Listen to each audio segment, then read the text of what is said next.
I'm Mossy again. You're probably sick of listening to me at this stage, but Denise is going to help me out with this session. So Denise is hugely experienced just in terms of digital communications and metrics and measurement around those things. So between us, we're going to try and make this as interactive as possible. And so what we were hoping to cover off in this session is, rather than us standing up top here and kind of preaching about best practice and everything else, it's really actually just to go around the group and hear a little bit about maybe the different things that people are doing from a metrics perspective, what's working well, what isn't, and really to share, from the group in terms of learning from each other. So to frame that, I said where I started off, so we've built this thing called the value continuum. And really the idea with this is to try and look at the whole spectrum in terms of what communicators actually do today from a measurement perspective, from the really simple right through to the really sophisticated. So starting maybe at the bottom here, we're talking about things like nice to have, and that's really like your, I suppose, basic things, likes, comments, that kind of thing, right through to need to have. So these are more comms efficiency type indicators, where you have your opens, your clicks, your page views, your visits, attendees in an event, file downloads, that kind of thing. Right on through to must-have metrics, which is probably more akin to what we were talking about earlier. You have kind of performance versus objectives, where you're saying, well, look, this is what we were trying to achieve. We were trying to raise awareness, understanding by this much, the intention to act, new ideas generated for an initiative, that kind of thing. Right the way through to critical or business impact. So that's the kind of thing, like increasing revenues, reducing staff turnover, improving business performance. So, at this end, you probably have the holy grail, really, in terms of how comms is trying to really impact the performance of the business right the way through. And there's a bit of a maturity model going on here, right? I mean, you have to do these things almost to progress each step of the way. It's not like you can start at this end.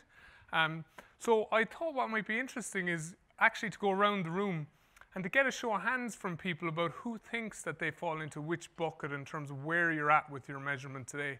And it's really just to try and get a sense of the levels of measurement, or where people are at in their measurement journey. Because generally we find, we ran this in London, for instance, last year, and actually over half the people, I was shocked at this, admitted to not measuring at all. They weren't even on Spectrum. So,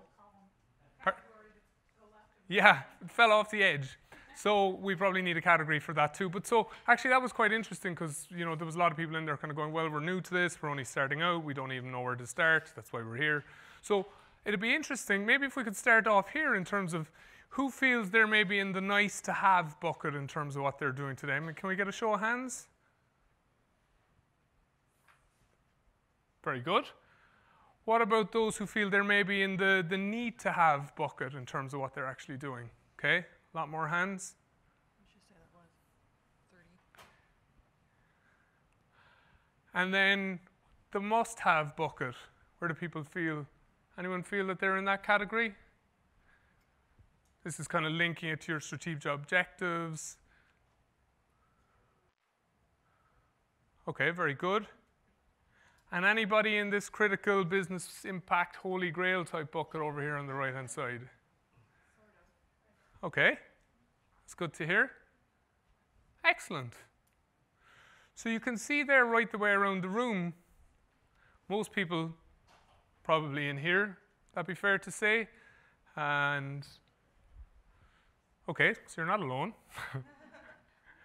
Okay, so let's talk about actually what works well in each bracket, right? So if you start off, and the reason I have this up here like this, open rates are just the beginning, is, obviously we believe email metrics are very important, but they're kind of like a proxy for awareness, and a good place to start in terms of, just getting a sense of actually how are my communications performing. So, I mean, we heard some good stuff from some of the other presenters here today about how, they can use email data for saying no to certain requests, reducing overload, that kind of thing.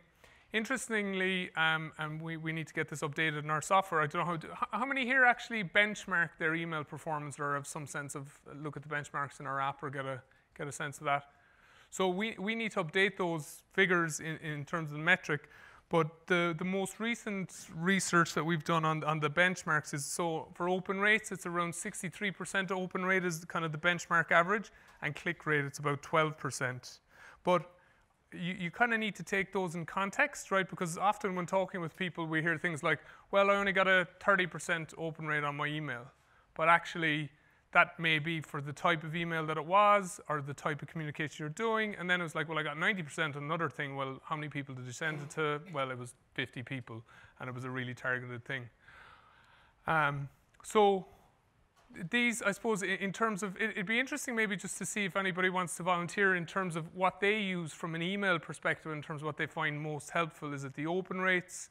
Is it click rate? You know, click rate it's a good one. It's almost like, you know, a proxy for intention to act, or the call through, or any other things that people are doing in terms of their email reporting. So anybody feeling brave in terms of sharing their experience that they do on the email side?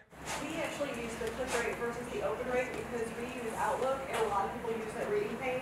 Okay. And the reading pane throws off the numbers. It can do, yeah. So you focus more on click rate as the key metric. Yeah. Okay. And so typically, do you adjust the type of emails that you create then to try and drive more clicks? Because a lot of communicators, you know, if it's for information versus for action, for instance. Right. We do. We try to put some kind of incentive for people to click, rather than just having that little bit of information on the front screen. Sometimes that's all you've got. But to try to get them to go to the microsite for the deeper story, or to even go from the microsite somewhere else. Okay. Any particular tactics you've found to be effective in terms of actually getting people to click through? Anything that actually affects them, like they need to go enroll for open enrollment, or people love our discounts to go, you know, reroute where they can, you know, save money. And any kind of story where we talk about other coworkers doing good deeds, things like that, where they can support their colleagues. Okay, they're really good examples. Anybody else doing anything like that, or things that they find, you know, ways they use the email metrics? Maybe things like looking at the breakdown by employee data, department, the time of day that they send it, anything like that? Anyone else? We found, so we use Poppulo to send out a weekly newsletter and our monthly newsletter, and we found that depending on the time of day, we get a higher open rate than, so if we send out our newsletter in the morning, it gets a way higher open rate than it would if we sent it out at 4 p.m. Kind of the same with the time of the week too. If it's kind of the middle of the week, it's higher open rate rather than the end of the week. It's not really on. Okay. Is your audience all in the same time zone? Yes.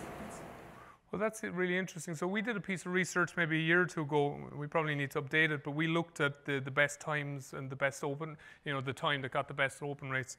I think it was around between 9 and 10 on Tuesday mornings, interestingly, that actually seemed to, across our client base, get the best. And then Friday afternoons between, I think, 2 and 4 was the worst. And then unsurprisingly, we have a lot of customers who send on Friday afternoons. You know why that is? Pardon? You know why that is? Go on, give me your theory. It's not a theory. You've gone through it, and you've finally got sign-off and everything. You get it out just before everyone leaves for the week. Yeah. How does that resonate with people here? Yeah? Yeah? I know that sign-off pain. Not in this company. Yeah. But interestingly then, that actually has a big impact on the performance of the email. Yeah, we have a Friday comm that we send out, but it literally, by hour, it goes down. So 9 o'clock is 1, 10 it's down, 11 it's down. I mean, it just progresses down hour by hour. So we still do pretty well in the morning. Okay. Has everyone sent on a weekend? And it's Maybe expected. Sunday before people come in on Monday? Yeah, so anyway, I've seen that work well. we can watch it go down. Well, that is a good point, though. There's a lot of research actually that shows most of the activity on an email in terms of will happen within the first 3 hours of sending it. Yeah. And thereafter, it pretty much, you're really into tiny incremental activity thereafter. So look, I wouldn't use that as a hard and fast rule. You guys need to understand, you know, your own business and when things are happening. But generally, you know, mornings tend to do a little bit better in a business setting. Obviously, then actually, when it's not even internal communications, there's a lot of research that shows that, you know, weekends for marketing stuff it does better. So it depends. You need to try and understand that in your own business. Okay. Anything else on the email side of things? Anyone else have any other examples they want to share, things they found to be particularly effective, or how they've used the data to better understand the performance of their emails? Just curious if anyone's doing resends based on the stats, dealing with the non-opens. Yeah, Mossy, the benchmarking document you referenced earlier about the different open rates for time of day and also by different areas of the market. Us being in manufacturing, I use that 70% open rate a lot when I talk to different clients within the internal sphere. Just to use that as, if I send them an analyst that says, hey, you got 73% open rate, their natural instinct is, why wasn't it 100%? This isn't good. But being able to tell a story about, hey, 70% is the average, you're actually doing well above that, et cetera, is very helpful. Is it on the radar to possibly update that in the future? Yes. It's actually in the works right now. So we will be publishing something probably in October, certainly in the next couple of weeks, with updated benchmarks and new information around this. So our Yeah, we're data gonna analyst use is that actually to- doing that research. We'll use that to update the infograph. Yes. So if anyone wants to contact me at dcox@poppulo.com, I'll make sure that you get it. You're on our list, but make sure we send it out as soon as it comes out. You were going to jump in Sure. there? Do you have different benchmarks by business sector? We do. Yeah. So we, as part of that exercise, we're actually looking at it by industry, so we should be able to share that with you as well. So we are at a point now where we can start to understand these benchmarks by vertical or industry and by company size, and we do actually see differences quite considerable in some instances between the different ones. So for instance, often we'll see higher open rates in knowledge workers or financial services, that kind of thing, obviously where people are more desk orientated and it's more of an email culture versus maybe manufacturing or organizations with kind of large field workforces. So we will share that as part of that research. That is something that we're looking at. Okay. So that's on the email kind of open and click side of things. So the next topic that I want to maybe just cover off a little bit is on the content side of things, right? So I suppose what we mean by this here is that, if you're producing a lot of content, which I'm sure you all are, it's critical to understand, well, how is that content performing? Has it landed? Which content works well with which audience, which channel, what time, that kind of thing. So, we see, I suppose, the customers that get the best results here, they're very interested in looking at kind of going, well, rather than using the same content strategy for all employees and all audiences across all channels, they're trying to look into the data to see actually are there different mediums, channels, writing styles, that work for the different areas of the business. So how many people here, maybe get a show of hands, would actually use the same content strategy for all employees versus maybe who tailor it based on the audience that they're targeting? Can we maybe get a show of hands? I mean, generally, do people send the same content out to everyone, or do they tailor it for the audience? So who sends the same content maybe out for all audiences? Okay. And do others tailor it based on?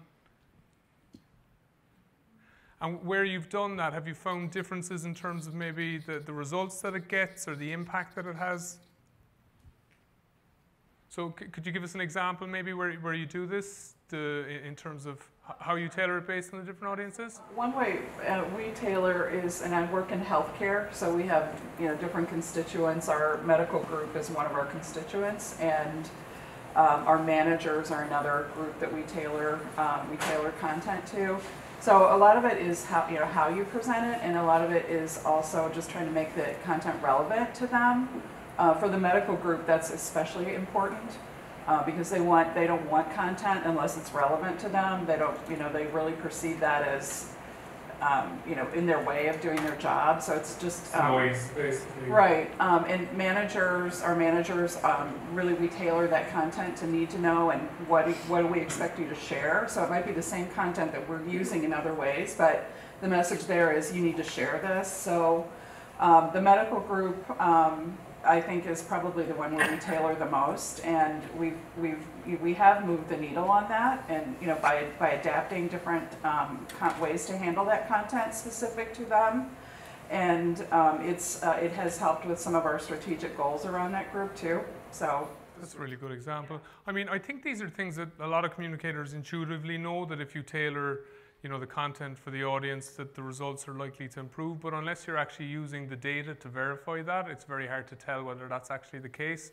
So I suppose there's a lot of things that, hunch-based would seem to be a good idea. But again, unless you're actually using the data behind it, then you're not really going to know. And I suppose our customers that we see actually getting the best open rates and click rates, and even some of our clients now we see getting the best engagement rates with their content on their intranets, are the ones that are actually going, well, look, actually, this content, what's the best way of targeting and segmenting this based on the audience? And that really does give a substantial lift.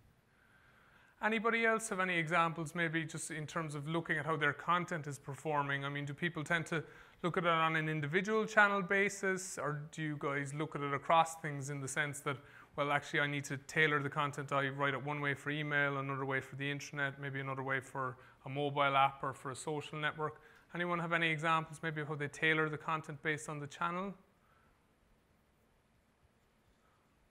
All very shy. Well, the reason I asked that question, guys, is just, again, I suppose we analyze this quite a lot, and where we see people actually getting the best results are the people who actually tailor the content for the medium. So rather than sending the same thing out to everyone, they actually, in a lot of instances, will tailor the content and rewrite it based on the channel that they're using. Okay, so this is a topic we talked about earlier, and I suppose it's helping communicators maybe move beyond that delivery or tactical perception inside their organizations, and not being perceived maybe as simply a mailing office, but actually being perceived more of maybe a strategic function inside your organizations. So again, this refers back to a lot of what we were talking about earlier, is that the percentage of what you do that is just sending out stuff because that's what you're asked to do, versus the percentage of what you do that is linked to a key goal, strategic initiative, or a campaign. So maybe we could go around the room just trying to get a sense of maybe the percentage of comms that you send out that you feel is actually more just kind of ad hoc and reactive stuff versus the pre-planned or the more strategic or campaign-based stuff. So could we maybe get a show of hands? Who finds that they're sending maybe more ad hoc or kind of business as usual, the majority of it being ad hoc or business as usual type stuff versus maybe high value campaign or strategic related stuff? Does that make sense? You know, just get a sense. We do. I mean, I think are probably the communications that are more planned and strategized are probably more HR stuff because it's your girl. But everything else is very reactive. Okay. Would that be reflective of other people's experience? A lot of things coming. And so how do people, you know, how do you deal with that? Does anybody ever use data to actually combat when you're asked for a lot of these last minute requests or things that you're asked to send something out and I'm not sure we should send this out. I don't think this needs to go all employees. Have we any data to show actually this didn't work the last time? Why would we do this again? Has anyone any examples? I mean, Lindsay gave a good example of that earlier when we were talking about it, and we've seen a number of other clients use that very effectively. Does anyone else do that here, where you're asked for to send out this thing at the last minute, and you're like, I don't think this needs to go to everyone. Anybody use data in that way? So I think again, this is probably a very effective way of using data to move really from this delivery mindset to more a value added or a high value one, where if you start to track everything that you're doing, and then you can use precedent or previous data that you have. So we have a lot of customers who essentially have told us that they've end up sending less email as a result of using our tool, because they look at the previous email stats to go, we did that for you last year, it got a terrible result, we're not doing it again this year. And so that actually starting to use the data in this fashion starts to transition you from being more delivery oriented to being more strategic in terms of how you use it. So this is kind of what I was referring to earlier in terms of, again, the metrics that matter is moving beyond maybe hygiene metrics like the opens and clicks to the more performance or performance against goals metrics. So what we're talking about here really is, rather than looking simply at maybe open rates and click rates, looking at, well, what was the goal that we were trying to achieve and how do we perform against that goal? So do you ever find in terms of the reporting that you're doing that if you're trying to relate this up the chain, maybe to some of your senior executives and things like that, they're like, well, so what does that tell us if you're maybe just coming to them with page views or some of the other kind of more hygiene factors that you have in your channels? Is anybody, I'm getting a nodding head there, is that something you've found challenges with? Yeah, I think it goes partly to the benchmark piece, right? Like, okay, so what does 73% mean? Is that good? Is that bad? And then the challenge we have is that's one piece of the very big puzzle, right? We don't have that cross-channel information. We just have email address. Okay. And so they've clicked a link, does that mean they actually took action on what we're asking them to do? They just probably got to the back page, or our intranet in our case. Yeah, We did take the one step further. We don't know. We get lost. I think that's a very good example. It's really about context as well. I think, rather than just going, we got these figures, actually, what does this mean? What were we trying to achieve? What did we get in terms of the awareness? Did we actually change behavior, understanding, or attitudes by doing that? Has anybody else had that challenge? Maybe when you've started measuring, you think you're doing a great job, you're getting a lot of metrics, you have a good bit of data, and then you try and present it to their people, and they're like, well, so what? What does this actually tell us? Anyone have any examples maybe of how they've overcome that or changed, to transition from maybe just reporting on the hygiene metrics to actually get to the next stage in terms of where they're actually using the data to say, well, we got this level of awareness, but actually we, achieved this goal or moved beyond and actually change behaviors? I haven't quite done that, but I find with my leaders, like I get the same thing, like what, is that a good score or a bad score? And then I quickly have to go to like the color commentary and reach out to people and find out like, what the perceptions are of the message coming back. So it doesn't get to your point about data, but it does get to like the qualitative view of the world, which I feel like our leaders are still looking for that. So. Okay. And so there seems to be, there's, by the sounds of things, is there a big appetite for benchmarks inside your organizations to give you a frame of reference around which actually you can say, well, this is what good looks like, this is what average, and this is what poor looks like? And so outside of email, does anyone maybe have any examples of other types of benchmark that they've used, in terms of even things like survey data or benchmarking intranet performance, even things. Yeah. Sorry. Go ahead. Go ahead. Okay. We've used correlation between Poppulo emails and traffic drivers to our intranet. Right. And we've built that up over 2 years now, and look at that as a benchmark and trends and see if it's going up or down and why. We try to dig a little bit deeper into the content. We do find that email is probably not surprisingly the #1 driver of traffic to our intranet. It is partly the way we get to use it. We do a lot of digest-heavy type emails that are kind of short, words that go to a greater, broader story or article. But yeah, we like to look at that monthly and see how it compared to versus last year, versus last month, etc. Yeah, we do pretty much the same thing that you just said. Okay. And we look at our intranet site. We look at like the open rates and click rates on series of emails from the event portal as well, because we'll set up events for like our operating committee and town halls for our president, and look at the 40 different communications that went out from weekly emails to the invites to the reminders to register to follow-up emails to articles on the internet, and see how that whole entire campaign compared to like the last meeting, and then we'll make recommendations on That's really how good. to tweak things for the next time. Okay. I think you've hit on a couple of important points there. One of the things that we're working on at the moment, which we're probably going to release to people shortly, is the concept of user journey on a campaign basis. It's something that's quite prevalent in the marketing world, where people are looking at the digital journey between channels and doing that on a campaign basis. And the more you do this, the more you can refer to the historic precedent, where we're starting to see people, we've kind of done this manually with a couple of customers, is to actually go, okay, well, this is what was required for a similar type campaign in the past, so that it can give you a sense to achieve a similar result in the future, what level of content or activity that you're going to have to put into that campaign. And so that you can start to get a sense, almost benchmarking the previous performance to plan the level of content or activity that you're going to need for future campaigns.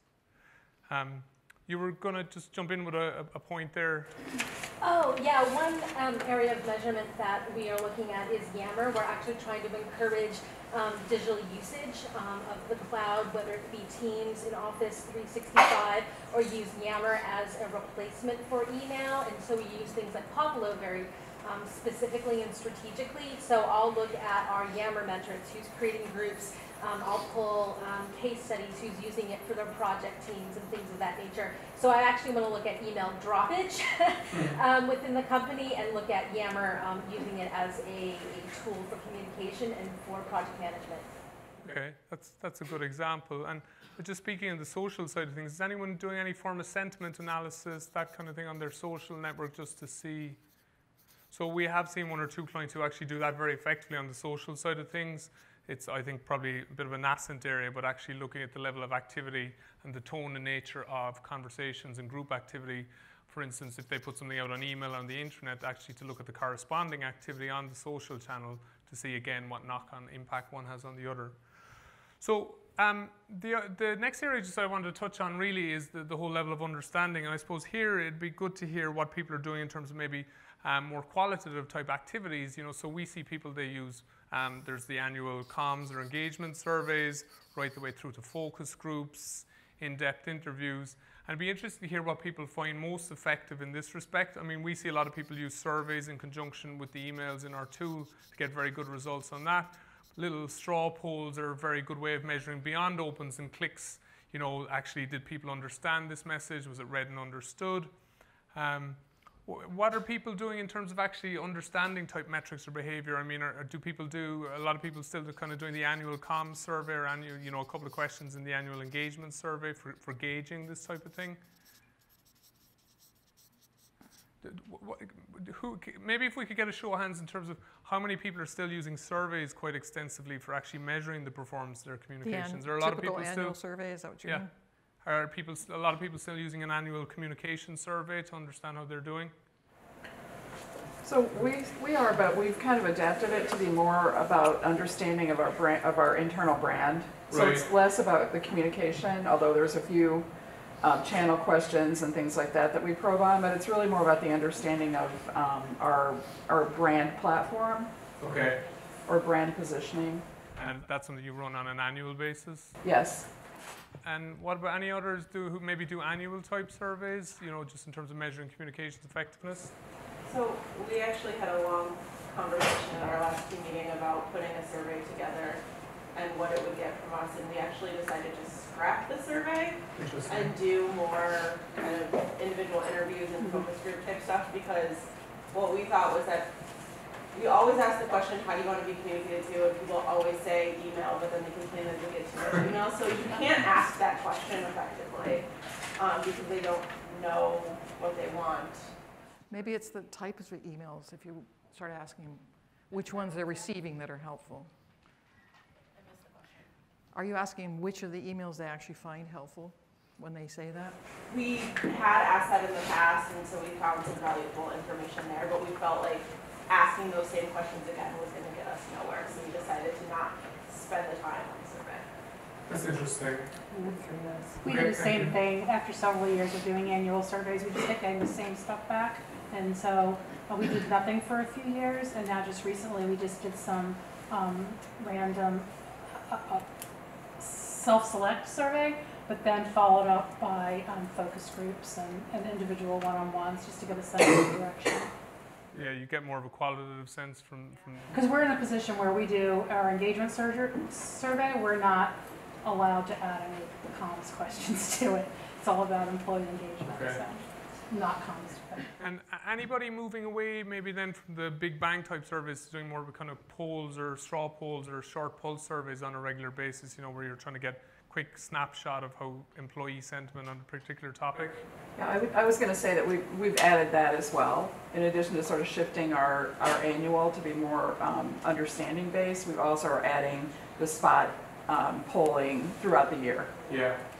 And that's where we see a lot of clients getting very good traction with that type of approach, where it's short, snappy, very targeted around a particular instance, rather than this big bang approach once a year, where people, you know, things that can affect that almost are like, what was the weather like on the day they were filling it out, as opposed to actually you ask about specific topics affecting them at the point of time in which it's most likely to affect them. But Mossy, they were also saying earlier, I forget who it was, they take the surveys and they don't see anything happen from them.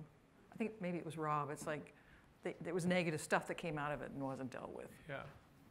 Okay, well look, Guys, I suppose the last point here is almost, this is the holy grail where people are trying to get to the changes and outcomes. Did we increase, revenue or opportunities in the sales pipeline? Did we actually help improve health and safety, reduce accidents, that kind of thing? The one thing, and my boss will probably kill me for saying this, a lot of the time software isn't the answer to necessarily trying to measure some of these things. There's a lot of good material out there from the likes of Angela Sinicus where actually sometimes you need to look at, well, what was the business outcome or what was the objective, the goal that we were trying to achieve?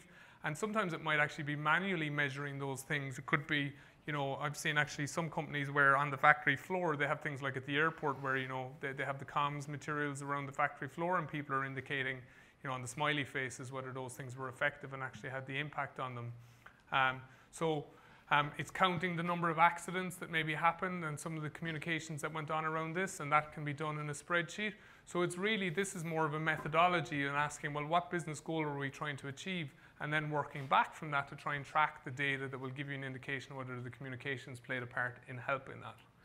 So maybe what I'll leave you with is just to think about this. So I suppose we work with hundreds of clients and we see lots of, we have a lot of benchmarking data and we're seeing more and more of the things that work and don't work on lots of different channels using surveys and lots of different things like that. So I would encourage you, when you're struggling to try and figure out how I'm going to measure this, is to reach out to us. So you all have your account manager these days and they're very, very knowledgeable. We want to encourage you to talk more to us in terms of what you're trying to achieve from a measurement perspective so that you can leverage our combined learnings.